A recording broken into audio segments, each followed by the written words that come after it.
Listen, I don't know about you, but I started a business so I could do this. Travel, be with friends, be with family, create memories. I didn't do it to sit at the computer all day. I didn't do it so that I could just be in countless emails and Zoom meetings. I did it to create opportunities for myself and opportunities for others. So listen, if that's something that interests you, enjoying time with your friends, being out and about, definitely drop by Erica Williams' Classy Climb blog.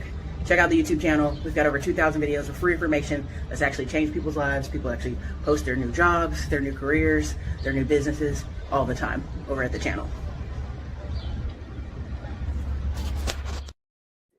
What's up, everybody? This is your girl Erica from the Classic Climb blog. Forgive the hair. It's big. It's all over the place. We have pool hair.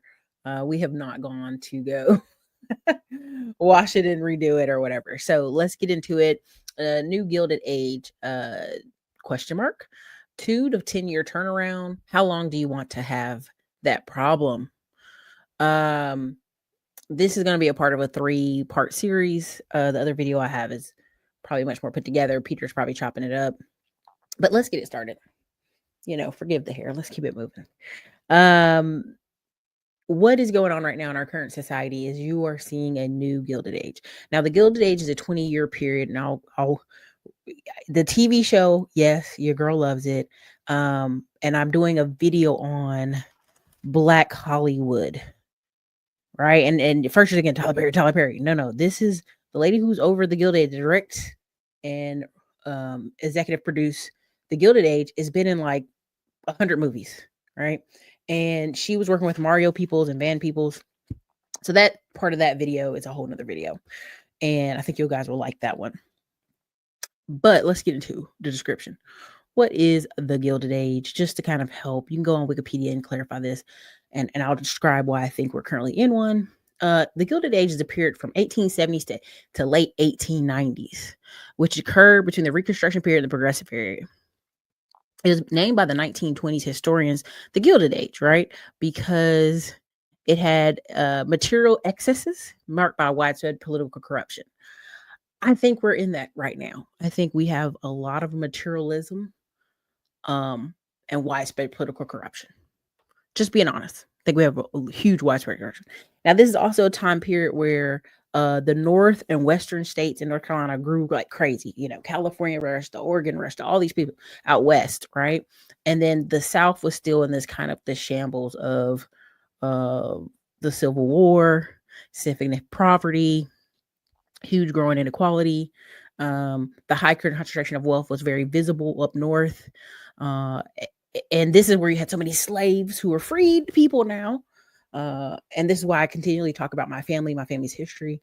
I talk about on ancestry.com. I go all the way back to like 1782 in the United States. And that's why when people tell me, oh, I don't know my ancestors or where I'm from, I'm like, you don't know how to ask your grandma what's her mother's name and what's their parents' name. If as far back as they can remember and start typing in the computer, everybody wasn't slaves. I know it's offensive. I always try to be very careful, but everybody wasn't. Okay, there was a significant portion of free people in America. If you guys start digging, you'll see that. But that's our society knows you will not read. They know you will not do tests. That's why people are like, I did a DNA test. I'm like, that doesn't make any sense because the mass amounts of Americans, there's not enough DNA to tell if you're Native American, if you're Black or this or whatever. It's BS, right? But documentation doesn't lie. You can keep going back 20, 30 years. And that's how people are finding out. We have family members that pass for white. We have people that do all kind of stuff, right? But you need the documentation. Okay. So it talks about how people were making $380 a year, which is in today's dollars is $12,381 and $584 in 1890, which is $19,000 in 2024 dollars. There are people literally today in America, the bottom 20% of America makes around $19,000 to about $23,000 and qualify for food stamps and are working multiple jobs part-time here and there, door dashing, falling in and out of Section 8. I'll go over the fact that Houston dropped like 16,000 people from their Section 8 rolls. Why is that important? This is why I believe we're in a Gilded Age. This is why you're seeing all the course creators and stuff like that. People like, if you start a business in 2020, you just got lucky. And it's like, no, that's incorrect. We're in a Gilded Age. I think we could either categorize it between the data from 2010 to 2030, or we'll look back and say it was from 2000 2005, depending on how this year goes. And the reason I don't want to count, I want to say 2010, is because the great reset we had in 2008, 2009, the housing market correction. This time during the Gilded Age, it was railroads, oil, mining, finance were all of importance. Now we flip it here. It's real estate, land, e-com, and stocks. We're still back there. We're still in this time. But the wage gap, which is very interesting to me, is why I want you to look this stuff up. And so I love that they had, this was like the start of the 8-hour workday or whatever. Let me get out of there. Let me go over here. There are a lot of times I've complained about jobs and work and all that other stuff. And I just want to play a little small clip of this because this is my prime example when I went to work in spaces where I'm dressing professionally, I'm talking correctly. You even have people in the comments, Black people saying, oh, she sounds country, that's not professional. And that is a dog whistle for Northern Black people, DC, Maryland. Y'all know who y'all are. Maryland can't even say the word to. New York, Connecticut, to be like, oh, those people sound so country. When the stats all show you the majority of home ownership is in the South. We can go state by state by state, Mississippi, South Carolina, Georgia, well, parts of Georgia, not Alabama, but Tennessee, North Carolina, Virginia. Black people own more homes down South. Now you're going to say, well, Erica, up north is more of an apartment kind of thing. Yes, but it's also heavily influenced by redlining, lack of income equality, lack of opportunity that the same Black people went up north to go get. They don't barely own anything in Chicago right now, right? Some parts of the city, right? They don't own as much as they should in Indiana. They don't own as much as they should in Wisconsin, right? Wisconsin's treating them horribly. Wisconsin's literally Jim Crow South in some parts than before, right? Their cops, the over policing, the issues they have in those areas. We're having kind of a renaissance of the South. What does that mean? I'm talking about Nashville, Austin, Charleston, South Carolina, Raleigh, North Carolina, Charlotte, North Carolina, Wilmington, North Carolina, Myrtle Beach, South Carolina. These are second tier, very carefully, cities that people are relocating to because the main city they were in, whether it was Chicago, California, as the whole state, I'm just going to say the whole state, New York, it didn't work. Or their family, or New Jersey, their family never got what they could get out of those states to be in any position of significance. So now they can come down south and stun on you. Work really hard, because that's all that matters in this particular conversation, the 2 to 10 year mark, and stun on you. And this is why I want people to wrap their mind around, we are in a gilded age as far as social media and all these things where people can, and I'm gonna give a ton of examples. I have like 10 windows open of this. But when you go to work, why I try to tell y'all you're playing a game with midwits in previous videos is because this is exactly what this woman's describing. I've been in work where they're saying the hair's too big. Oh, what are you wearing? Oh, that's your car. I remember I drove like a Chrysler Sebring for a year before I bought a different car. And I went into an office and they were like, oh, I don't even have money for a Chrysler. And so it's like, I'll just go there in an ugly way. It's poor white people who are shocked that you're not poor. You should be poorer than me. And they're not. And so there's this kind of awakening as people go online. I think this is the real internal hate you're seeing for the NLI money for the Black athletes all across the United States. This is the real hate you're seeing for the NFL players. Like, oh, he's just going to go to jail in a few years. He's just going to be bankrupt. This is something they keep echoing everywhere. They'll be bankrupt. So these poor people are excited that some sports person will be bankrupt. They're living high on the hog, but they're going to get theirs. You know what I'm saying? Like, it's real sad. But we've talked about in previous videos how video games are the vice of the low-income men, low-income people, because that's all they can afford to do is go home and Netflix and play video games for 4 or 5 hours. Even though there's going to be people in the comments right now push back, well, Erica, there's all these rich guys that play video games. They do not play 5 to 6 hours a day of video games and run $1 million corporations. Elon Musk was even showed to be faking that he's playing the video games. All these very tech bros have been showing to be faking playing these video games. because they know that's what you're wanting to identify with them as, like, we're in this together. You're not. It's a low income vice. Sports is a middle income to upper income device. And it's a time, the way people play, they, escape time. I have so many people that are in tech who are charting out sports weekends at their house for the fall. They have group tickets, they have suites, and they're like over the top bragging about it. Then there's that upper wealthy group who are, as of late, buying boats. There's a lot of people I know who are in Florida, who are in parts of Maryland, and also California, San Diego, who are buying boats. And that's going to be their kind of investment in their fall and their breaks and how they host people at parties. The other flip side of upper wealthy, not just middle class, but upper wealthy, is being able to travel and live somewhere for months at a time. Now, let's clarify before I get here.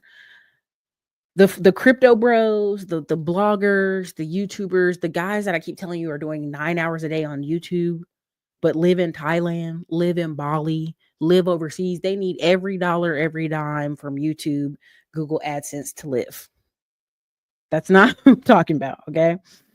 I'm talking about the people who, they made good money. They made 8 to 10K a month. And they're like, Erica, I just don't feel rich in America. So now they go stay in Colombia, Bali. Sometimes they live in Dubai, depending on what's going on, and Puerto Rico to try to achieve this gap, right? They see we're in a gilded age, but they don't feel it. They don't feel like they're really benefiting from it. What happens in affluent suburbs and affluent circles, you keep seeing the same people. I told y'all this for years. As our family went on cruises from ages 12 to like when I was 20 something, we would see the same people from banquets and conferences and stuff from Fayetteville and from North Carolina and from Raleigh. So much so that we knew them on a name basis. Like, oh, hey, you guys are here. I will even say the way y'all ruined Tulum, the way they ruined Thailand, the way they ruined Colombia, the way they ruined Cabo, Cancun. Mexico City is just San Diego inside Mexico. What happens is affluent suburb kids keep going to these places and acting like, I'm totally traveling, Erica. Where are you at? I'm in Cabo. How long you been there? Are you in like the villages? No, I'm over by the water. Okay, so I know where you're at, right? So you're renting a mega house in American dollars. That's wonderful. You know what I mean? Wonderful. But people who live that life know. Like, I've been doing that since I was a kid. I've traveled all over the world. I know the cost of things and where they stack up. Now, if you sit here and tell me, oh, Eric, I've been in Monaco for the whole summer, hey, we're gonna talk about a different level. I've been there all for 4 months. Okay, that's a different level. Or I've been in, Croatia or parts of Italy, right? Everybody's swamping the Amalfi Coast during this time period, as you can see on social media. But the goal is to not just have escapism, right? We're not just running off when we can. It's building an actual life that, in this period of amazing leverage, you don't have to work after 10 years, right? I have friends who've been engineers making 150 to 180,000 since they left college. And one or two of the girls, when they're like, oh, I'm taking off a year to be with my kids, people are like, oh my God, your bills. And she's like, what bills? She really was serious. She was like, both our cars are paid off. Her husband's boat is paid off. The mortgage is like half because they bought it before the pandemic, right? So her making, and I always want people, especially African-American people, to do the math on this. If most African-American people make less than 55K a year, or I think it's like 48,000 a year. Okay, 48,000 a year times 10 years, that's 480,000. When we're talking about K-shaped recovery and people are making 170,000 to be in the top 20%, and that doesn't mean households, or they're making 120,000 in a 10-year window, they've made 1.2 million before taxes, before all this other stuff, Social Security, all this stuff. Same with the guy that makes 75, 80 for 10 years, he's made $800,000. There's cops who do overtime and get up to 200,000 in California. So 200,000 times 10 years is $2 million. Now you may say, well, it's California, 2 million doesn't really go as far. That's why you saw so many people buying what? A beach house, a other house, a condo, a something somewhere else, so that the money got put to use. But when you make these high incomes, instead of figuring out how we can do more escapism, how we can do more lifestyle creep, how we can get more boats and more stuff and more materialism, because that's what we're doing right now, super consumerism, it should be focused on what are the 10 assets I could get that if my leg gets hurt, if something happens, I don't have to be here forever. I don't have to be in this high stressed environment forever. And you're seeing a lot of people, the light bulb goes off after 2 to 5 years, mostly 2 years. But let me play this clip. This clip is about you're being watched at work, and this is very true. So let's just play it. The threat level by how you're treated, you know, and that was something, you know, at the office, it's this whole thing of, we had this one job that I had worked at. We had what they call casual Fridays, and it's a government job. And we had a new leadership had stepped in, and this person wanted Monday through Friday professional attire, and then on Fridays you could do business casual. So that meant the men could wear slacks, button downs. Ladies had to wear like a dress of some sort. You could wear denim, but it had to be like a dressy, dark type denim. And so, of course, when he was hired, it was during the summertime. It's hot. We had a parking lot that was, you know, not close to the building. So it was about a 10-minute walk. And I would just wear sundresses. So I would get sundresses and like maybe put a cardigan on with it or like a blazer, you know. And so I would have my shoes, you know, to walk up, because it was like you had to walk up a hill to get to the building. Right. And I would put those on and put some, you know, dressy like sandals on for work. And so these ladies that I was working with, they would come in and just be wearing like faded jeans and t-shirts, didn't have any writing on it, but it was not even business casual. It really wasn't. But because again, it's a government job, they kind of got away with it. Yeah. And one of them, you know, I called her like the spokesperson for the group. Anytime something, you know, happened or they were wondering about something I did, she would approach me. And so on this day, I'm at my desk and she comes over and she said, well, we were just wondering, you know, like, why do you always wear dresses on Casual Friday? You can wear jeans. And she had on these faded jeans with a t-shirt, no writing on it. And she had on what I called the summer camp flip-flops, just the basic ones. Like she seriously had a pair of those on. And that's what I'm talking about. It's like you could tell she was just bothered. It's kind of like you invite somebody somewhere and say, you know, you can dress casual, but their casual might not be yours. And then you come in looking a little underdressed and and you start making these little barbs. And that was the kind of stuff that they did. And I could tell it bothered them. But the next Friday going forward, they're all wearing sundresses now.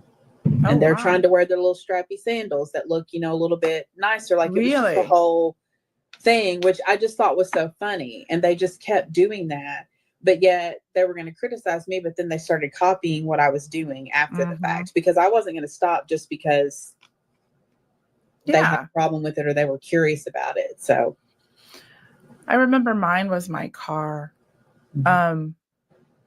And, you know, everybody pretty much knew what everybody was baking, but this was a gift from my father when my mom died. You know, he didn't know what to do. So here's a car, right? And it was a cute little convertible, but it was a conversation. I remember, you know, it's just like, I remember the guy I was working with, he's like, and there's this agency where we had like over 500 people working there. So there's a lot of people in this place.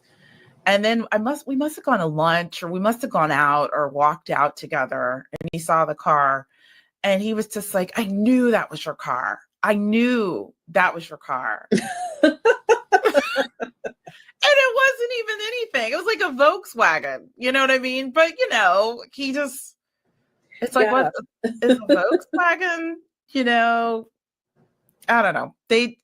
It was always some weird stuff. There was comments about my wardrobe when I first started at the last place that I worked, because I was coming off of working. I used to work for Neiman Marcus corporate. I lived in Dallas. I worked in the marketing department. So, you know, and I was still young enough where, you know, your parents still like, let's go shopping, mom. And my mom had recently passed away. So I had clothes, you know, I mean, I'm not into all that stuff now, but yeah, it was definitely a conversation about what I was wearing. It was always a conversation about what I was wearing, what I drove, at all of my jobs, actually. I've always thought that was interesting, because with, you know, things that I've been talking about, there were so many comments about vehicle.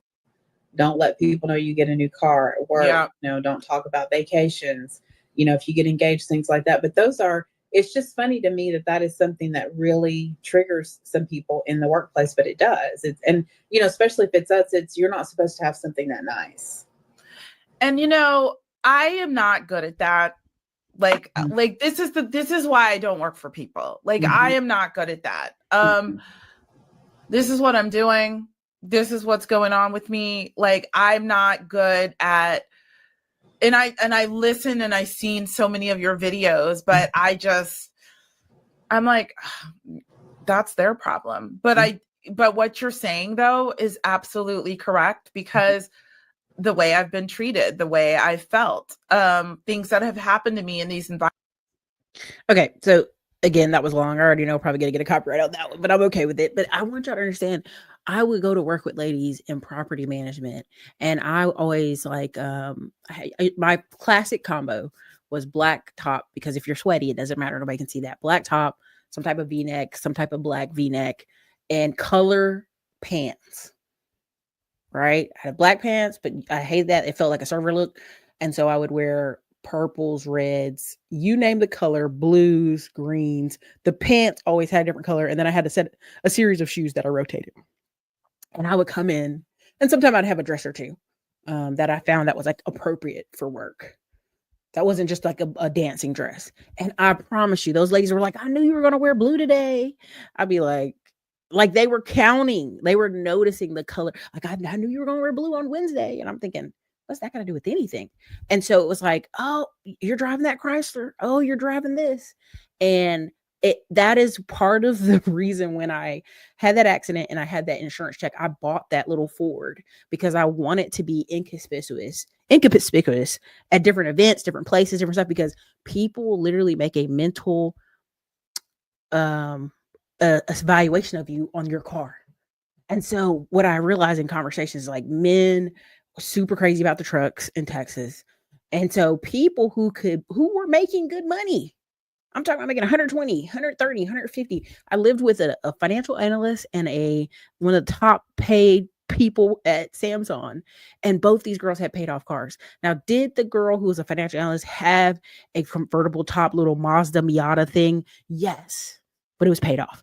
And what's funny is it's the cars. It's the people will make good money, but they're trying to keep up with this imaginary Joneses. They're buying all these workout fits. And I was like, look, give me 5 black tops and like 2 cream tops and then a bunch of color pants. And I just rotated the pants all the time. And I would go to work like that. I'd be like, what are we here for? This ain't a fashion show. I'm not here to impress you. But what you have is these people going and buying all these extra wardrobes when really you just need enough colored pants and colored tops to do rotations. That's why I love Steve Harvey's suit conversation go viral, where you just had 5 work shirts and 5 suits, and it just keeps rotating forever because you don't have to go out and spend all this money on these particular designers and these clothes.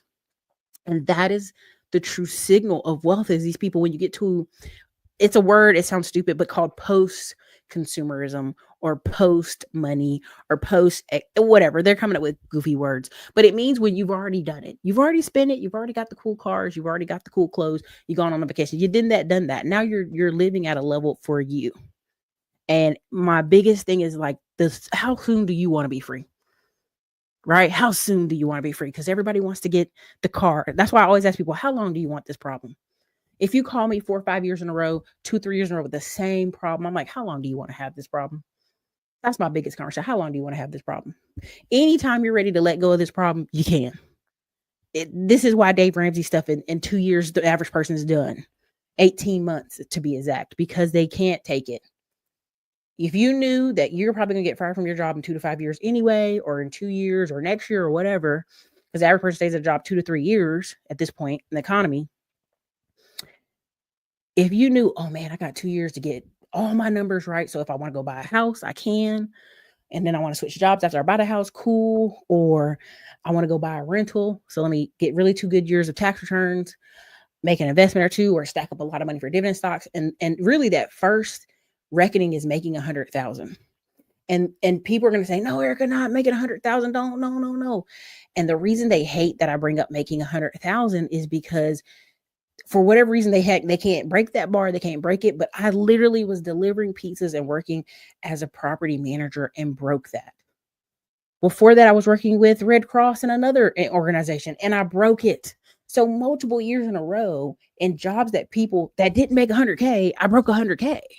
And now I was able to, in my time, go, okay, I don't want to work this hard or do this much labor. And as I started to pay attention at the apartment complex, I was like, dude, I can own a painting company.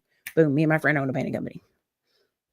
But it just takes you being aware, looking around, being observant, which people don't particularly like to do, and putting a timeline on it. Like, I'm not doing this forever, right? Like when I did my second year of pizza delivery, I was like, I'm done. It's 110 outside. I can't take it. I'm about to fall out, right? And I was like, and I remember people asking me like, why are you working so much? And I was like, I just closed a business. I had debt, but I have a particular number in my head. And at the time, if I had been thinking I had such high income, I could have bought any kind of house in Austin at that time, because that was right before it like went, well, that was like 3 years before it went crazy. But I was enjoying the money. I was enjoying the travel. I was enjoying goofing off with friends. I was enjoying happy hours, all that good stuff. But this is why I tell people, like, how long do you want to have this problem? Do you want to have it for a long time? Or do you want to be done with it in 2 years? Because you really can change your life 180 degrees in 2 years. It's not going to be easy, but it might be a little bit scary. And that's part of how you're in a gilded age, right? Because before, people would just be stuck in some town, pissed, working at some factory. They always had to work there. They couldn't get away. They couldn't move. They have all these kids, but their parents are there, so they have cheap babysitters. I think it was showing the stat that like 88% of people live within 1 hour of their mother, and usually that's their hometown. And then I think out of that percentage of people live like, I think it's like 10 minutes. Like it's like a 10% live like 10 minutes from their mom. And so, I'm not saying always leave your hometown, but I think in order for you to get some growth, some stretch, like I talk to people who are from Fayetteville, they're like, oh, I moved to Raleigh, Erica. I didn't stay there. Or I lived in Wilmington. And I'm always like, you're just up the road. Like I can drive to you in 40 minutes. What are you talking about? Right. But for them, it's a new identity, a new place to drive around, new restaurants to eat at. You have to be very careful and listen to what people are saying that they find as an accomplishment. Like, oh, I moved down the street. Great. Like I actually was joking with some family members. I'm like, so glad we don't live on that side of town anymore, because we were like farm poor over there and we leased out everything. And now we live on this side of town. And we have like, it was just comical because the family was laughing because they were like, dude, we lived our whole life in this one particular part, but you are right. Y'all would have had a different future if we would have stayed on that side of town. And that's what happens in people's families. They just get accustomed. So I'm going to play a little bit of this clip and I'm going to get out of here. I love his channel. He does a great job. If y'all see him, tell him I said hello, whatever. Houston kicked 16,000 people off the Section 8 voucher list. We're just going to play like 2 seconds of this and get out of here. 16,000 people, the majority of the people on the waiting list, off. I'm Tony, and this is Real Estate Investing and Landlord News. All right, so I have quite the interesting article for you today. And it's coming out of Houston, Texas, and it has to do with the Section 8 waiting list. Now, obviously, a city the size of Houston, which I believe has a population of more than 2 million people, like it's the fourth largest U.S. city in the the fourth largest city in the United States, okay? So it's a very large city, yet they have tens of thousands of people on their Section 8 waiting list, waiting to get a voucher. I've always wondered about the whole wait list thing with the voucher, and I've mentioned this before. If you are waiting around for, like, let's say 5-10 years to get a Section 8 voucher, what the heck is going on with you? Okay, what is going on? Because that doesn't make any sense to me. It makes absolutely no sense that you can be on a wait list for a voucher for 5 or 10 years. Okay, where are you living that whole time? If you need the government to pay for your housing, how are you able to survive for the 5 to 10 years you're on this wait list to get the voucher? Okay, basically, what you're telling me is if you're able to live at all while on this wait list, You don't need the voucher. That's what you're telling me. Okay. Like I said many times before, I believe the whole program is filled with waste, fraud, and abuse. And I honestly, I don't mind at all the proposed cuts to it. So a lot of the proposed cuts, they will hurt landlords. Absolutely. Okay. Imagine suddenly the number of Section 8 tenants that you have being cut in half. All those landlords who are dependent on these tenants for their living, who don't rent to market rate tenants, well, they're going to be struggling. And I think that some of them will be able to adapt. I think some of them will go bankrupt because they will find that the market rate tenants aren't paying those Section 8, dollars. They're not paying the same amount of rent that a Section 8 tenant would. Now, I know there's lots of landlords out there who their whole business relies on this. I would never wish a landlord to fail, but I will say this, right? If you're a small mom and pop landlord, the best thing that you can do is not be reliant on Section 8. Like let's say you. Okay. So that's more than enough. That's more than enough. Okay. Why did I show you that? A lot of people do build their whole business around Section 8. They're like, the government pays on time. The government always pays on the first of the month. You should never have X amount of rentals in the whole portfolio of Section 8. It is a good way to make money, but I would say Dion came on the channel and did a great job saying 1/3, 1/3, 1/3 military, 1/3 working people, 1/3 Section 8, right? Because you don't know. Same thing here in a military town. People are like, oh, Erica, that area is such a great investment. I'm like, you should have 1/3 veterans, 1/3 some nursing folks, and 1/3, some military, or 1/3 just regular people who are going to, retirees are going to probably stay there till they expire, unfortunately.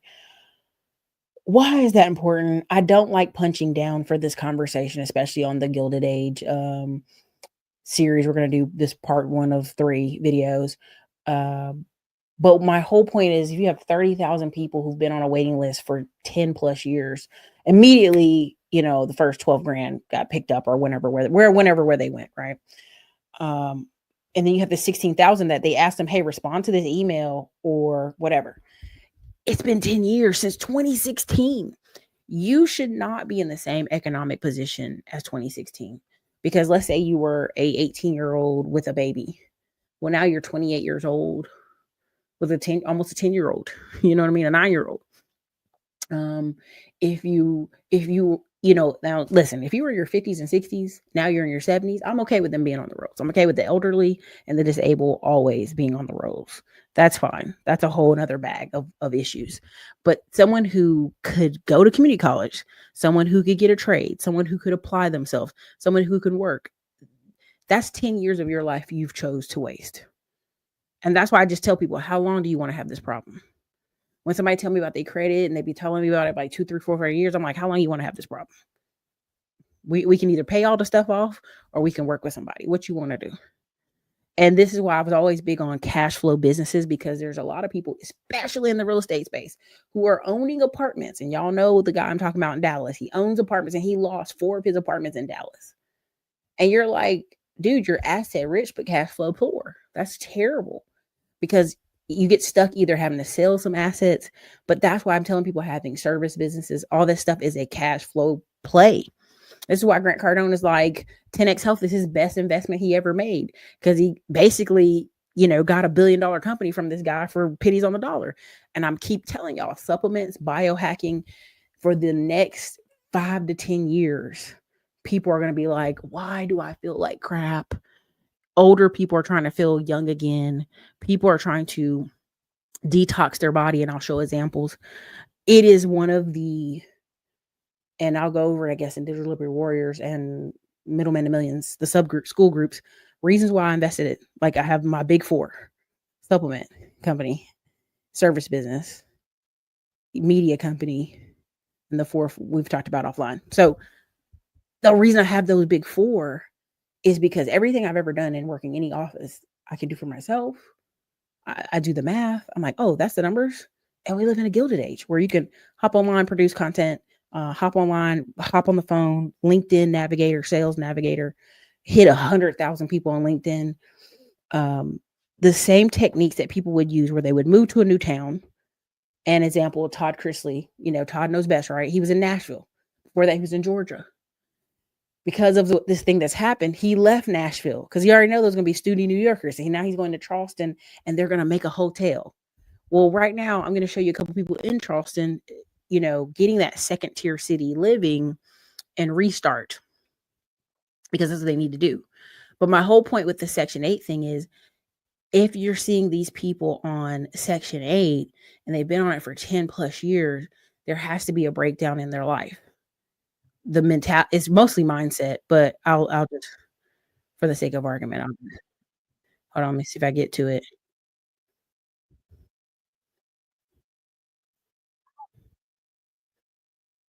Here we go. Let me go here, show y'all this one. Okay, yeah, here we go. And this is my, which they're just shaking the tree. The whole Doge thing. Anytime people are mad in the economy, they're like, we got to go shake up this tree and get us some fraud folks. Cars, designer clothes, and six-figure purchases on social media. Officials say she deposited nearly $500,000, wired $100,000 for a Lamborghini, and spent big on property and plastic surgery, all while telling the government she made just $2,000 a month. Now, she's been booked and the investigation is ongoing. Louisiana woman bought a $100,000 Lamborghini while getting Medicaid. Candace Taylor faces fraud charges after flaunting luxury cars, designer clothes, and six-figure purchases on social media. Officials say she deposited nearly $500,000, wired $100,000 for a Lamborghini, and spent big on property and plastic surgery, all while telling the government she made just $2,000 a month. Now,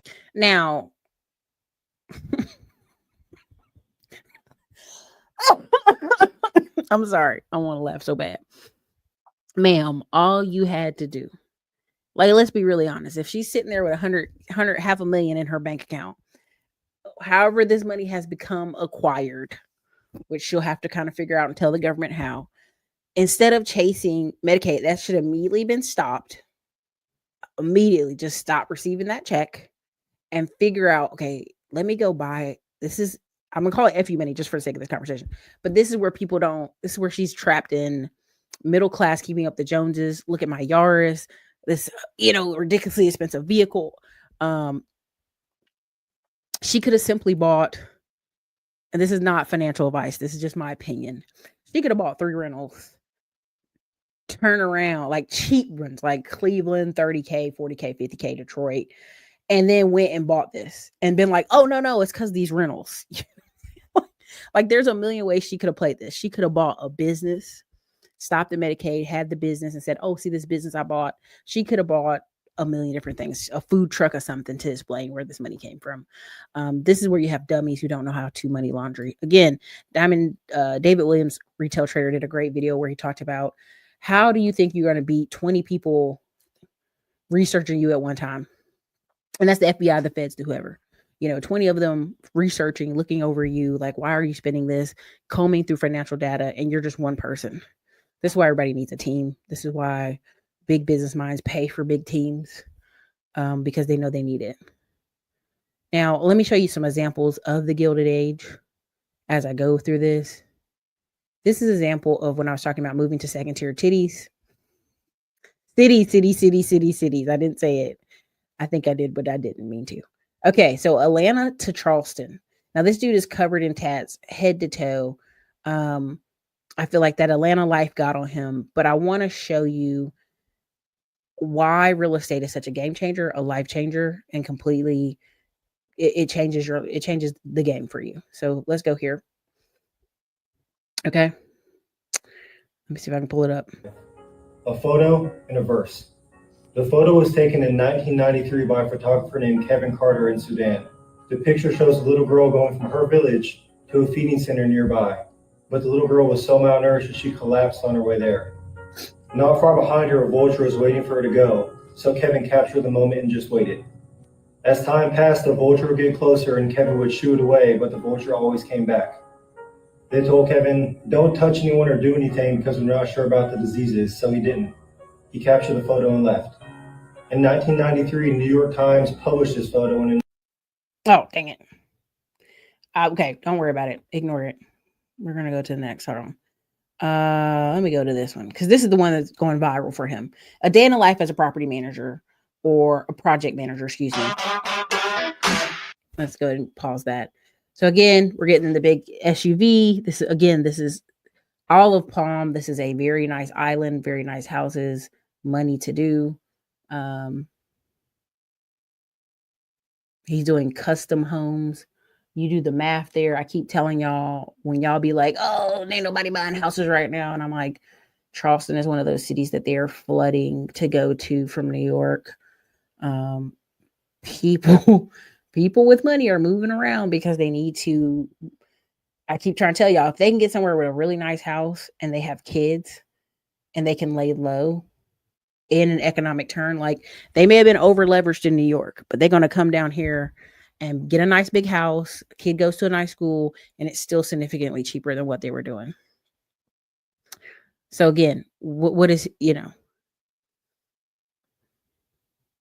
so anyway, I just want to show y'all that. Let me go to another clip of his. Again, it's life-changing because it is. And people don't have to build but so many houses a year. Again, he's going back porch goals. Again, when people talk about Florida being a swamp, parts of Charleston are just a daggone swamp. But anyway, let me keep going. Let me go. This is one of his projects he's almost done. Again, I keep telling y'all, you could have 2 or 3 beach houses across the 13 beaches in South Carolina or North Carolina beaches, and that be your whole portfolio, and your family's always at the beach, and people don't know why, but it's because you own beach houses. And literally those type of beach houses can make, depending on the season, the time of the year, $5 to $10K a week. Sometimes if you do it near New Year's Eve or 4th of July, people charge up to $20,000 depending on how many rooms. Our family rents 2 or 3 different beach houses a year. I'm talking about 20 rooms, 20 bedrooms, 20 bathrooms, all that kind of stuff. And we finally have cajoled the family to buy a particular type of beach house. And the money you can make is anywhere from $250,000 to $500,000. Now that's gross, not net. That's what a well-managed, well-promoted beach house, even in a recession. What ends up happening is probably a good 100,000 of that will go to the beach rental company that services your property, that cleans your property, and that manages the intake form.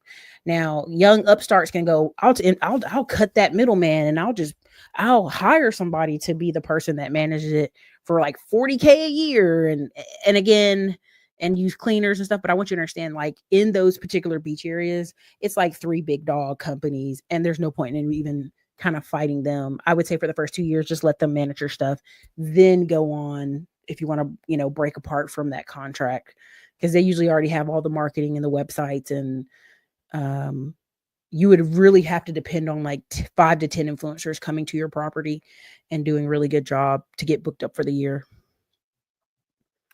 Let me see if I have another one of his. Yeah, look, I just want to show you all the tats. All the tats. And the reason I'm talking about this is because real estate is one of those things where you can have a wholesale company and you can be a GC, and your income can consistently be anywhere from 100,000 to 400,000 a year. And it's something I'll talk about, Middleman to Millions, more often. Let me see if I can find it. Let me see another one.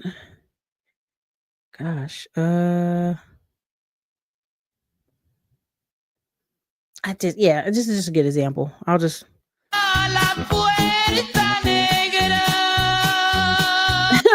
Anyway, but yeah, there's a reason he left from Atlanta to Charleston. Okay, so this is one example. Now, this is an example of a young lady who was a cook, and this is why this social media. This is why we're in a Gilded Age. Okay, she was a cook in Rhode Island, Martha's Vineyard, all this area where the wealthy are. She was a cook, literally a chef, if you want to say. And she would get booked by families, and she started posting content on social media and wrote a book and bought a house in that same area where she was literally a chef. And so I'm very proud of her. I think this is amazing. But she bought a nice little house. Let me see if this will play the audio. Is it no audio? No, it's none. But I think that's her house she's showing in this one part. Yes, that's her house. And so imagine you went from cooking in these homes, very wealthy families' homes. And this is something I've seen a lot of, like certain white girls do. They'll be nannies, they'll be chefs. But she did it to a point where she has the social media side so well done that she was able to buy a house in Nantucket. So let me go over here. Let me show you another one. Where she's got, okay, so this right here, this is where she pause that. She was staying with a family in Ireland that has 17 family members, and she was actually helping cook. So I think that's amazing. Again, keep going. She did a wonderful job on her cookbook. She's been on TV, and it wasn't a long journey, you guys. I think she's maybe 3 years, if that. So imagine you're working in these homes to now you're basically Martha Stewart living, right? And this is like a real thing. Martha Stewart living is what these girls are calling it, right? So she's just like, crying in camera, all that good stuff. You guys can go definitely check her out. She had a small apartment in New York. She still does, but has a whole house on the beach. And there's reasons for that. You can always be back in the social scene, New York scene, and back to the beach again. Let me go to another clip of hers. Okay, yep. Find out she's a New York Times best author, all that good stuff. Congratulations! Oh, you're number 2. Oh my God! You're number 2. Congratulations! How does it feel? Okay, so why am I showing you this? Erica, what does this have to do with the Gilded Age? Bring the show together better. This is the epitome of the Gilded Age. This is the epitome. Like where you could be a chef.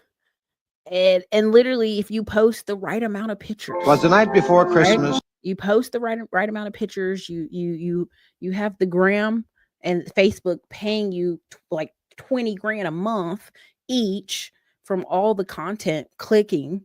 Now you can afford not only New York but also to have a house on the beach on the water, and the maintenance and all that stuff that requires. So I just want you to understand, like. There's the second video I'll do is more about Black Hollywood, but the third video I think is on charity work and my years in the Red Cross and United Way. I think that's what we put together. Okay, my socialite years, however you want to say that. But all this comes from literally, dude, she's on People Magazine at this point. Even though you may say, well, People Magazine isn't that famous anymore. It doesn't matter. Your parents are always going to tell everybody, my daughter was in a magazine. So again, you can go watch her page. It's very inspiring. I'm happy for her. She went overseas skiing in Switzerland and broke her leg. But at that point, she already had a lot of money. So she's fine. She'll be okay. But I love the good content she still produces. Again, like she broke her leg over here. You just see this part. Boom, leg broke. So again, nouveau rich. But she's in that scene. She knows how to work in those houses. And so she can go in back and forth. If you see her house, you'd be like, oh, she must have a husband. It's just like.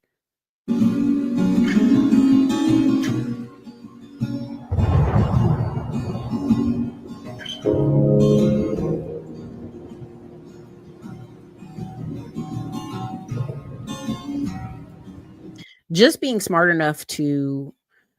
This is why when people kind of make fun of girls doing social media, I laugh because they don't realize we're in a golden age, a gilded age. They don't realize if you're a blue collar guy posting your blue collar jobs and stuff, your work you're doing, you can make a ton of money. This is why you see so many GCs and home builders posting videos because people in New York and California, they want to stay there. Most do, but they want to have enough money to escape to a second location. And so they're going to have to work and invest with some of these people they're seeing on social media. So you guys can go check her out. This is Meredith, but you can go look at the name of her page is, let me get up here real quick. Sorry. Wishbone Kitchen, 1.4 million followers. Again, every day I tell y'all will send me something. I don't know who these people are. And then I start following their story. I'm like, oh my God. But you can make a lot of money off social media if done correctly. Let me go to the next one. Another example. In the Gilded Age, the guys who were in finance who could explain finance or have the explanations for vehicles, people felt confident with them and their reputation. They put money with them. This is another example. This is Budget Dog. He has 1 million followers. He has the Budget Academy. There's over 2,000 people. So out of 1 million, 2,000 people signed up for the Budget Dog Academy. Let's just say for sake of argument, it's a $1,000 thing. Okay. Just for the sake of argument, real quick. Let's say he had 2,000 families sign up for this thing that's $1,000. I don't know the price of it. I'm just saying a number. That's $2 million.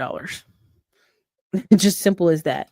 But his whole thing is, hey, I worked at these, I guess to say it the way, like corporate America, how they like to say it. And then I realized I can get out of here. I can get out of here in 2 to 5 years, depending on how, just choices, salary, investments.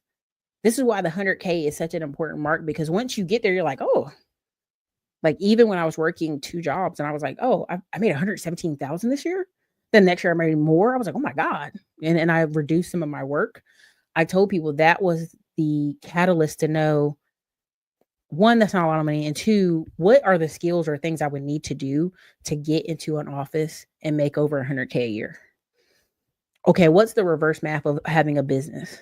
And as I started doing consulting calls and doing work, because I was saving like 30% of my income each year in stock dividend stocks, high paying dividend stocks. I was like, I don't need to work this other job. I can get out of here now after I had my appendix surgery. So again, I like his channel. Very, very informative. Again, if your parents made 100K in the 70s, you need to make 576,000 today to live the same life. And this is why when people have such a kicking and screaming about inflation, or stagflation, depending on where you are, I just want people to understand, like, we're in that gilded age where there's just this massive income inequality, and it's rubbed in your face every day on social media, and people get upset. But again, remember, you curate your own social media. So when my page got taken down by Instagram and they're trying to give it back to me now at some point, I went and started another page and it exposed me to all these other people I've never seen ever in my life. And it's important to do that at times, just with your own curating of your content that you see. You need to, if that upsets you, seeing marriage and babies, you need to tamp it down for a while. If it upsets you to see in shape men or women, turn that down for a while. If it upsets you to see wealthy vacations, stop looking for some of that stuff. Because this is what people are going to keep saying. They're like, food costs more, healthcare costs more, things are up, but wages are up 80%, and they won't change. We are literally in an age where I'm telling y'all, there are people who have multiple companies. I've gone to their events. I've gone to their masterminds. They are paying managers to manage a whole $5 million a year business, $150K a year. And the guy's just so happy because he's a manager and he's doing the work of like 3 people. But it's so hard for people to get that 150 to 200K a year, depending on their level of education and skill, that working for you might be the best thing they've ever done in their life. Getting 150K from you is like the best financial decision they'll ever make. So again, people are blaming greed and they're blaming all this stuff. And they just know people will, unfortunately, lowball themselves. So again, you already know how my traditional wife makes me $1.16 million a year. She's not a doctor, but she does everything. She helps. And again, you know what I mean? Like I think a lot more women are getting to the math of like, how do I get to be the true wealthy level of women? Is like the mom who can not work for the first 8 years and drive the kid around the school and be at home. And then if they need to switch, they can do something else. Right. That's the true markers of wealth at this point for a lot of women. All right. So we have this other page. This right here is funny because the grandma is the one who's famous. So if you guys ever see it, this is the grandma who says hilarious stuff. And so the guy was so broke, he would do 1-day flights. And again, not his most recent ones, but a lot of his flights were 1 day. He'd go from New York to Ireland, New York to New Orleans, New York to Iceland. Just a lot of day trips. And he would say, like, I just didn't have the money, right? And it's because, I mean, he even did a weird Italy day trip. That was weird. But anyway, if you go watch his page, this is, you're living in New York. People are traveling all the time. You want to travel. You don't have the money. How can you go for a day or 2 at most? And I just think he does a great breakdown. But the freedom came from the grandma's page going viral. So he's at 200. He's got his own. He's got Expedia. He's got other things. But let me show you the grandma's for 2 seconds.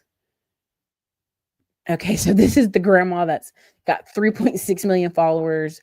It's comical. It's giving her, she does a lot of stuff in front of the camera, silly stuff, talking about dating, all kind of jokes. It's very funny. And I think the pandemic is where she became like crazy famous. But you have to contact Kevin, who is the guy I just showed y'all right here, her grandson, because he manages everything. So he is traveling. There is money. Trust me, there's money. But social media has changed him and his grandmother's life. Right. So again, he's like, where am I going? Joshua Tree, Florida Everglades, Grand Canyon, Arizona, Glacier, Montana. Like, he just does these day trips, and it's what he can afford to do. And he was saying it's what he has time to do. But again, he lives in New York City. Again, many people always talk about, they want to live in New York. They want to live in these big cities, but it costs a lot of money. And so you're going to eat it somewhere else. And so for him, a day trip is what he can afford. So I think you guys have seen him, but you can, again, check it out. Let me see if I put the volume on for this one. So my flight lands in Shannon at 6 a.m. and I fly back home at 2:30 p.m. I'm going to bed anyway tonight, so why not sleep in a 6-hour flight and wake up in Ireland? Good morning from the cliffs of Moher. It is 8 a.m. and this feels like a dream. Breakfast with the view. So I lost track of time because I wanted to take in the cliffs, and now it's 10 a.m., which means I have just 4 hours until I have to head back to the airport. I don't know if I allotted myself enough time for this one. Top of the morning to you. Let's go to a castle. So this is not the luck of the Irish because I just got a flat tire. I literally cannot believe this right now. It's my one day here. But I'm not letting it ruin my last few hours here. I'm a believer that everything happens for a reason. I'm just rolling with it. There's nothing I can do. A really awkward moment just happened because that guy behind me, I thought he was a mechanic. He's just an ordinary guy parking his car. I literally went up to him and shook his hand and introduced myself, and he was like, "Who are you?" I got the tire fixed. It is 12 p.m. now, so I have to hightail it to the airport. I made it back to the airport, and although today did not go as planned, I'd rather have a flat tire in Ireland than sitting at home doing nothing. And I just got a shirt so I can always remember my most chaotic day trip. It's the fact that I was sitting in this exact spot 8 hours ago. Let me know, without the flat tire, would you do this day trip? You might not. Okay. So again, I guess it just didn't always go the way he plans it. But again, you're in New York City. No disrespect. If you're in New York and you can't ever leave New York, like you can't afford to even go for a day, maybe it's time to leave New York. You're broke there, but people rather be broke there than broke anywhere else. And I'm like, that's a way to think about it. Again, we've shown this young man multiple times. This is Xavier. Again, I'm using a range of clips today. And then I'll also show the whiteboard of truth and justice or whatever. But you can look at his globe, his careers. He's already branching out the many levels of social media, and I love that for him. Again, I told you, I think he quit his job, all that stuff. Super nice. I'll play this one more time. And play it one more time. To create my dream job. And I told my girlfriend to quit the job she hated and create her own job too. We've been traveling nonstop ever since and walking pretty much in complete darkness, just waiting for the path to show up. I've had the same job since college, was a high performer, just got a huge promotion. Like I said, I left at the peak of my career. But I was working 50 to 60 hours a week in a really high stress environment that I loved, but it became my whole life and took all of my energy away from other things I wanted to pursue. Freedom comes with a very high cost of uncertainty, but there's a certain kind of confidence that comes from making something out of nothing on your own. That's what I want. We've traveled to around 20 different cities across 4 countries on a whim in the past 6 months, and I am very type A, so I'm not used to flying by the seat of my pants by any means. But the fact of the matter is, you either make the life that you want or you settle for the life that happens. I've never really been one to settle, so I'm going to get exactly what I want the way I want it without compromise, because I've decided that I can have that life. And all it takes is deciding and then moving accordingly. So that's what I'm going to do. Okay. If you're in any high paying income job for 3 to 4 years. The math and the people you've bumped shoulders with will show you what's possible. I've been in too many spaces where, especially when I moved to Texas, I started noticing everyone took summers. They did summers in wherever, right? Summers in Colorado, summers wherever it was 77 degrees because it was 100 degrees in Texas. Now, this summer's been very mild in Texas. It's been like 500-degree days. But in general, people showed me that that's the upper middle class way of living. Is like, oh yeah, we live in Texas and it's hot as hell and we're making money, but we spend the summer wherever because we financially can, right? And these are guys and girls who work in offices, but they're still taking whole summers off, right? And two of the guys at church were VIP, like they were vice presidents of the whole departments. And you would see them every summer somewhere in Europe with their family and kids. And I'd be like, I love that for them. Now, first things first, if you're enjoying this content, drop one in the comments. I know it's going on an hour. I'm going to try to wrap it up here with like three more pages. So bear with me. Let me show the whiteboard of truth and druffish real quick and then switch back. If you're enjoying the content, drop a 1. If you drop your city and state, that'd be even wonderful for us. What I'm trying to convey in this is we're in an opportunity to move up the scale based on mindset, how you dress, and how you carry yourself. If you're tattooing your face, tattooing your neck, it makes it difficult unless it's an needed skill. That's why I showed the young man with the tattoos all over. We have a bottom 20%. That's Section 8. It's work. It's unstable, constantly bad choices, bad habits, bad neighborhood. There's a young football player at LSU. He had 2 friends come visit him in college in his dorm room, and they had killed somebody. So now this young man who had a full ride scholarship going to LSU away from the crime of his old neighborhood is getting charged with an accessory after the fact because he let 2 old friends come visit him at college. And they used his dorm key and they did all this. And my immediate first thought is those guys hate you. Because if I unalive somebody, I'm not going to go drive to LSU college campus and be in the dorms with my friend who got a full ride scholarship. I'm going to go be on the run somewhere else. It's just the dumbest thing I've ever heard of. I was like, those guys hate you and they hated your life and they want to go see what the campus was about. But this just, it's stupid. It's beyond stupid. So anyway, bad habits, bad choices. There's a significant portion of Americans who make this amount of money. You'd be surprised. Now, the 50% mass middle, we call this the middle, but it's different levels. So there's a lot of people making $40K a year that think they're middle class because they can dress, they can go eat Starbucks, they can wear sweaters, they can buy nice cars with their credit. They think they are living a middle class life. That's just not true. They're working class, but we, for the sake of the argument and sake of the video, we will leave it there. 70K, right? There's this weird window from 50 to 70K that people make, and depending on the city or state, it's like, oh my God, he does so good. Then 80K to 150K. Now this, you can do this a combination of the single person or the married couple.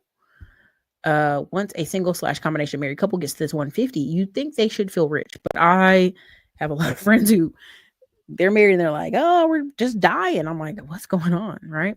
So it just depends on who they're comparing themselves to. Now, the top 20% is 170K a year, aka the K-shaped recovery. I put a post on the wall and people are like, oh, that's the household. There's actually significant data to show that's individual, not household data that they're using for that.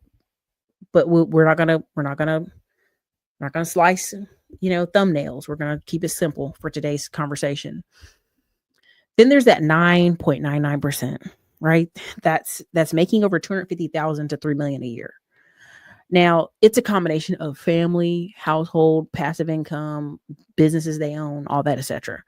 Now, that 0.01%, which really should be should be 0.5, is the 3,000 billionaires that society says we have. I think we have a little bit more, but that's another conversation. So those 3,000 billionaires are in an infinity space of their own.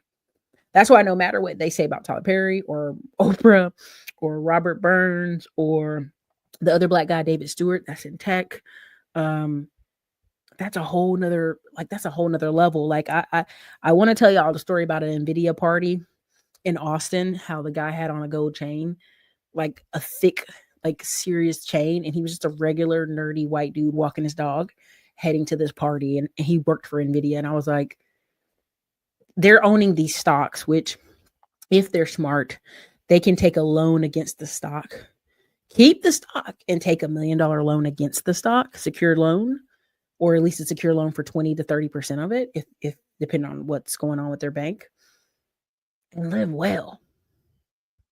If you take $1 million, like, don't sell any of the stock, keep all your NVIDIA stock that you got from work, and take a loan out against it, you're a millionaire, and you can do what you want with that money. If you're smart, I would be investing it, because we don't know where that leads.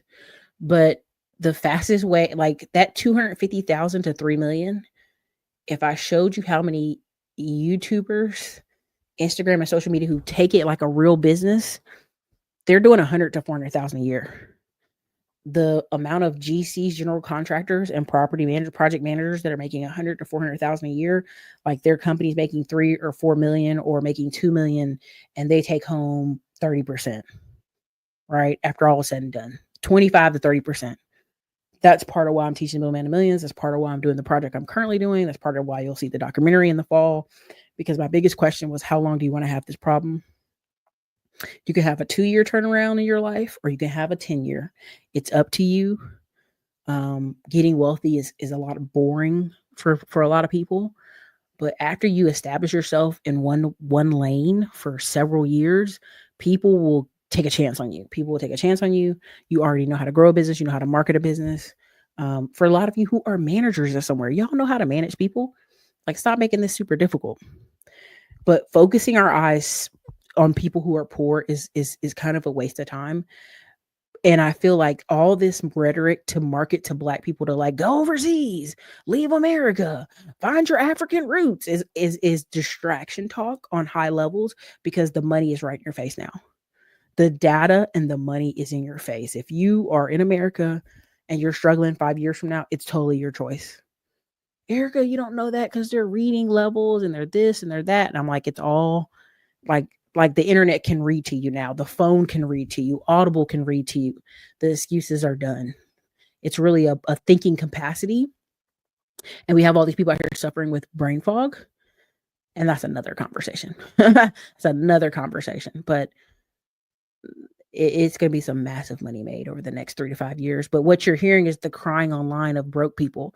Oh my God, you're working class. You were never middle class, right? And the acknowledgement of where you are will help you so much. So when I hear all these people in Alabama and Mississippi and Florida talking about food deserts, and I'm like, y'all live in one of the greenest, most, like, go plant a garden in your backyard. Are you renting? Go plant some, you know what I mean? Like, go plant some stuff and get out of my face with that story. This is a family I tell y'all about all the time. They're wonderful, cutes. They just adopted a boy. Now they're 5. Hold on. Baby. Okay. So anyway, 14 years ago, she married him. They live in Utah. They used to live in California, and they've adopted all their kids. So she's part Mexican, and she don't know the other part because she was adopted. So that's part of the journey, is like, she was adopted, so she wants to adopt people. And long story short, she has all these kids. And so people are like, man, how can you afford this? And I want y'all to understand, like, any of these mommy bloggers, like, the amount of links, oh, you should buy this dress or this stuff in their house, they make a lot of money. I had a friend who wasn't even doing mommy blogging that seriously, and she got put on Oprah's favorite things online, the online version of Oprah stuff, years ago. And we were like, what? We had 2 people we know got paid $50,000 by Walmart, and they just posted Walmart stuff for a year on their page. It's crazy, right? So this is a Bloom commercial. They're a partner with them. And so they have rental property and they have other stuff going on. But trust me, this is a $500,000 business. These beautiful babies that she's filming and recording, like, off the cuff, and, like, showing you dresses, and, like, Walmart and Target are sending them free stuff, and sponsors are partnering with them. Trust me, this is like a $500,000 business. They live in Utah, and they're going to live it up. They're going to be good to go. Beautiful family. We go on to the next. Again, this is affiliate marketing. He's in Legendary Marketer with me, but he's a farmer in Eastern North Carolina. If you know anything about Eastern North Carolina, there's some very poor parts, but land rich, but cash flow poor. And a lot of farmers are in general poor. So now this guy is like, hey, making $15,000 a month isn't hard. Trying to not get copyright strike with all the songs, but essentially a lot of these companies want to do affiliate marketing with you, people 30 to 55 years old. You make a $500 a day business sale, you got it. 30 days straight, you got it. What I tell people is, are you committed to spending $5 to $10 a day or $5 to $25 a day in marketing your business? Because everybody doesn't want to post all the time.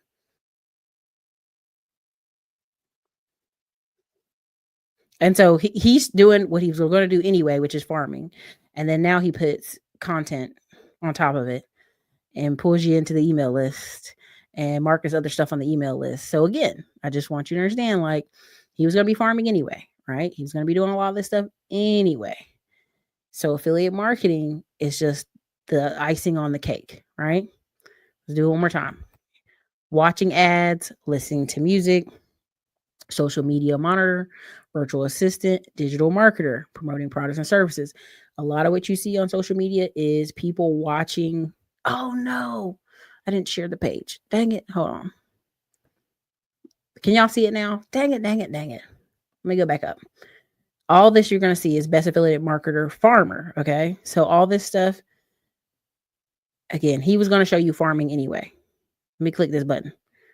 Okay, making $15K a month is not hard. You just need one semi-automatic business generating $500 a day. I can show you 3, but you keep strolling, right? So he's in there with me with affiliate marketing. So he was going to be doing this anyway.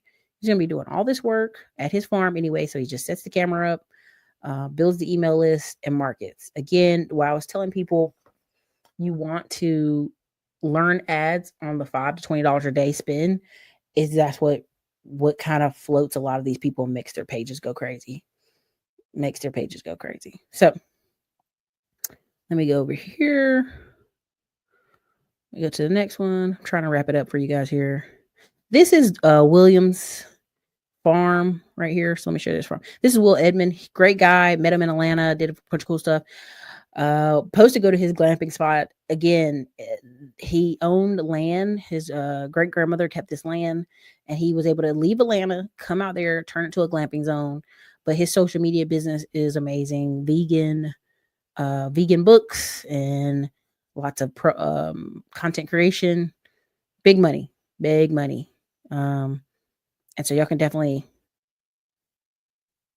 Brought me so much joy. Going into the forest to harvest wood, chopping wood with my German axe has made life much easier. I can remember my great-grandmother and grandmother preparing a fire to cook their supper outdoors. They would get their big cast iron pot and heat it up and add all the ingredients. And since it's fall and the weather is a bit chilly, I thought about cooking a good old stew over the open fire. I used to live in Georgia, and since I like the country, I decided to make a Brunswick stew. A good stew is named after Brunswick, Georgia. Now, a stew is different from a soup. It's hearty, with chunks of vegetables, a thick broth, and full of love. I added a little bit more seasoning to get that flavor right. And by the time the stew got finished cooking, night was upon us. I made a big bowl for myself and for Austin. There's nothing better than enjoying a big bowl of stew by the fire in the woods on your homestead. All right. So again, lots of money. He did great drone footage. Georgia bought it from him. The whole vegan angle, you already know. Okay. Travel, vegan, all that stuff. Now over here, if you go back one, this is his farm. He's talking about glamping remote. Again, he inherited this land from his grandma. And let me see, play this. Here we go. Years ago, my great-great-grandmother passed land down to my great-grandmother and then passed it down to my grandmother and her siblings. This land had been abandoned for over 20 years. And last year, I left Georgia for Texas. I wanted to start a homestead and follow in the footsteps of my grandparents. And this is my great-grandfather's barn. We cleared almost 6 acres. We purchased a new RV to live in. We purchased a tractor. We also planted multiple gardens. We grew peppers, grapes, collards, moringa, and watermelons. We built several geodesic domes. We built bathrooms, added outdoor cooking spaces. We had to invite our friends over. And we even watched movies on the lawn. We built fire pits, danced around the fire, and made so many memories. Over 100 years ago, my great... Okay, so why am I showing you this? Land will always be valuable. If you want to work it, you want to do something with it, that's where the money is at. It's so powerful. The internet's so powerful right now. Here's another one. This is Dr. Holistic. Again, he should have 1 million, but I'm gonna be quiet on that because I already know why he don't. But he's a co-owner of Our Hurt Food Box. He has 900,000 subscribers on YouTube. Again, you've seen him a lot of places talking about parasites. That's a trigger word, detox, and talking about how to clear the mucus in your body. And the truth is, if you listen to a lot of these people, I've been in people's webinars where the average person's drinking, smoking, partying every single weekend, taking 2 to 3 days to recover, and then doing it again the next weekend.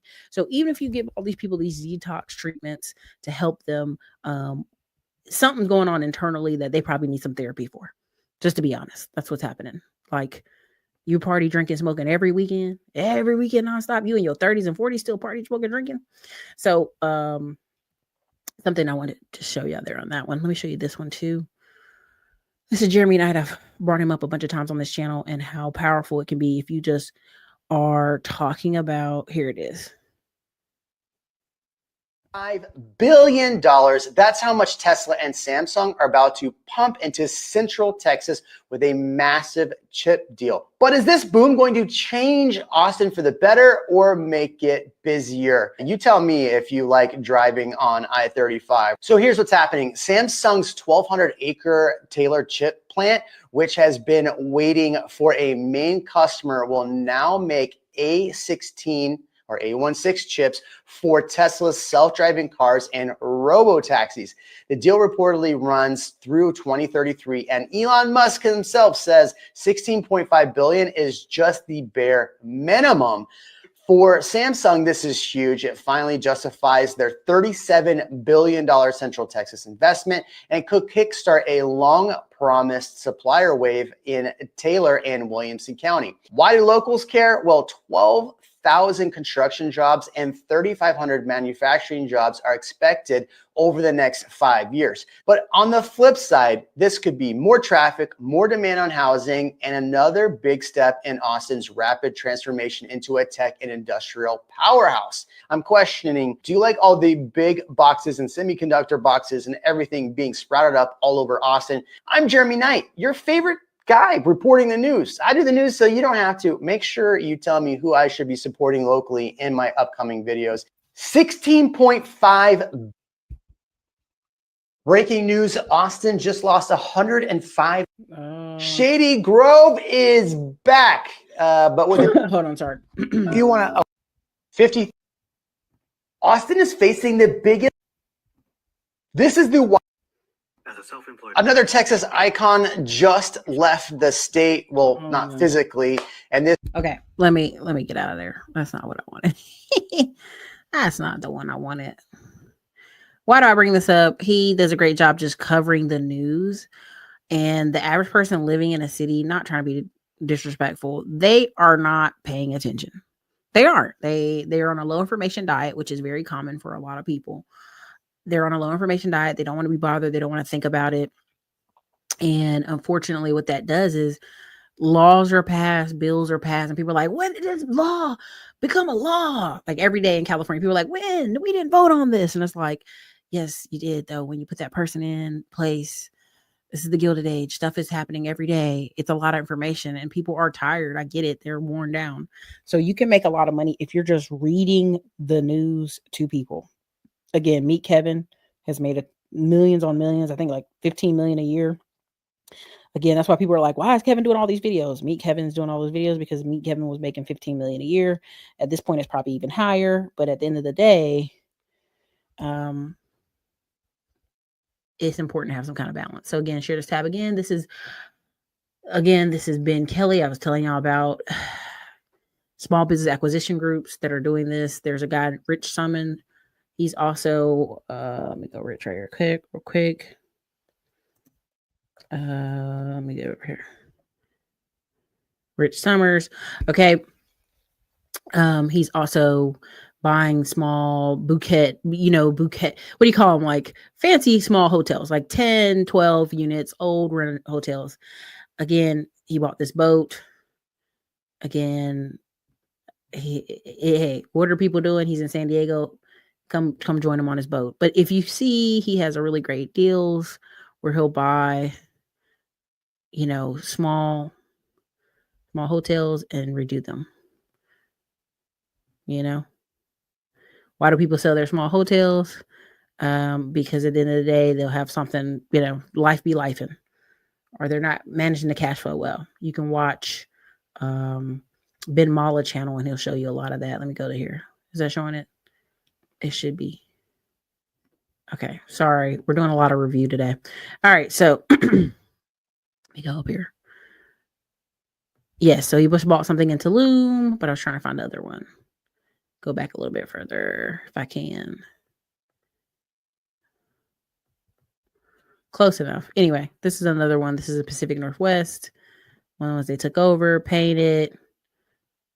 This is very, there's been a couple people doing this in a group I was in, and the lady went to Oklahoma City and changed the thing and went to Arkansas and did really great. But they're finding distressed business owners. That's all it is. Do you want to sell your apartment building, or do you want to sell your small boutique hotel that's struggling? Sell it to me. That's kind of the thing. So this is under contract. Again, when you get more money, go for bigger deals. San Clemente. All right. So now, you just got to paint it. You got to market it. You got to get the influencers to drop by. Y'all know how this works. Let's not act like we're surprised. Okay. So I have one more, but I'm going to wrap it up here because we've been going for a long time. If you've enjoyed this commentary, if you think it's great, let me know. Drop a 1 in the comments. Drop your say in the comments. This is part 1 of New Gilded Age, 2 to 10 year turnaround. How long do you want to have this problem? A lot of people, when they tell these stories, 2 years ago, I used to be homeless, and people are like, oh, that's bullcrap. When you're determined and you have a goal and a purpose, you can aim for it. This is why you have a lot of these couples who are kind of they got divorced and the husband's like, I almost went homeless after the divorce. And it's like, what were y'all doing? What were y'all aiming for? And 9 times out of 10, they were just working and going about everyday life. They didn't have an overall bigger purpose. And when you don't have a focus or something to aim for, to me, in my opinion, it really destroys the relationship between two people. And it also, the kids don't know what to do. They don't know what to follow. They don't know how to listen because parents are telling them to do this and the parents aren't even doing that, right? Their parents are telling them to be disciplined and they're refusing discipline. So the Gilded Age is really going to be out here showing people's undergarments. It's just going to be out here because the guy or girl who maybe a business goes bust and they're in New York, California, Chicago, they can go back and hide in a smaller city, or they can go overseas, right? Or I tell you all the time, there's a lot of people I'm never coming back to America. I was poor in America, but now I'm not poor. I'm overseas living well. And it's like, no, you're still poor. You don't have enough assets to live well in America. You're still poor. You're just international now. You're just over there. That's all. That's the only difference. So figure out how long you want to have that financial problem in your life and decide when you want to be free and you just work from there. You just work from there. So listen, I'm doing these videos in between Alaska, Rhode Island, and Banff, Canada. So again, I'll just squeeze this in where I can. I think I have 1 or 2 guests coming on and we'll be live. So I hope you guys will enjoy that live show. But hey, I'll see you guys soon. This is your girl, Erica, Classy Climb Blog. Thank you so much for supporting the channel. Again, you can grab any ebooks. The links will always be below. Middleman to Millions in School group or the actual course. All these things are available to you guys. This is your girl, Erica. Gonna go wash this hair later. You've probably been seeing these commercials for Middleman to Millions course. What is Middleman to Millions? We're teaching so many people how to have service businesses. The upcoming year, one of the fastest growing businesses you will see are service businesses and digital businesses. Why is that? Because so many things need repairs, need maintenance. And guess what? We have a shortage of men and also women who could do things. Listen, I'm not the best with a hammer, but I know I can gather a crew of people to get things done. And that's what I've done with 2 of my service businesses. And that's what I'll be teaching if you check us out in the Middleman to Millions course. And look forward to us on the road with Digital Liberty Tour 2024. It's Girl Williams.